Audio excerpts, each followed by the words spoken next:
Bien, nous allons vous parler des joints de cardan. Si vous êtes propriétaire d'une voiture à traction avant depuis 4 ou 5 ans, vous avez sûrement dû remplacer un de ces joints.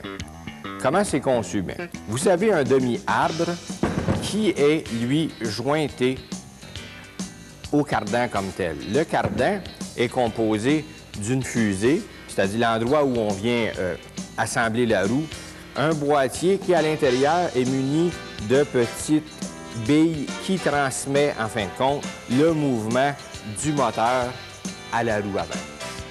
Généralement, le cardan s'use au niveau du boîtier et de la cave.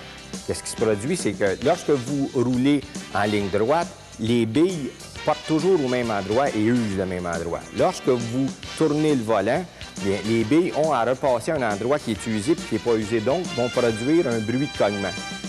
Plus vous roulez vite et plus le volant est tourné, plus le bruit se fera rapidement et fort. Comme vous l'avez sûrement deviné, le joint est localisé sous la voiture. Il vient joindre la transmission à la roue. Une pièce encore très importante est le cache-poussière en caoutchouc.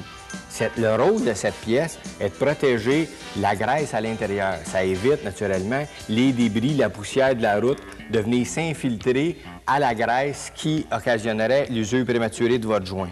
Donc, si il est fendillé, il faut absolument le remplacer.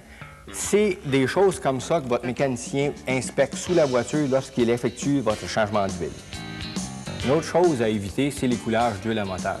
Si l'huile à moteur vient en contact avec le caoutchouc du cache-poussière, ce qui va se produire, c'est que l'huile fait littéralement gonfler le caoutchouc, l'attendrir et il va se fissurer prématurément. Une autre chose à vérifier, c'est les petits fendillements du cache-poussière comme tel. C'est un signe avant-coureur de cette personne-là, par exemple, devrait prévoir à son budget d'ici 6 mois de remplacer ce cache-poussière. Un autre problème qu'on rencontre, c'est le petit collet qui retient le cache-poussière. Souvent, lorsqu'il est tombé, les bricoleurs le remplacent par un collet en plastique comme celui-ci, mais on devrait le remplacer par un en acier inoxydable, spécialement conçu, qui, lorsqu'il est serré, garde toujours la même charge de serrage.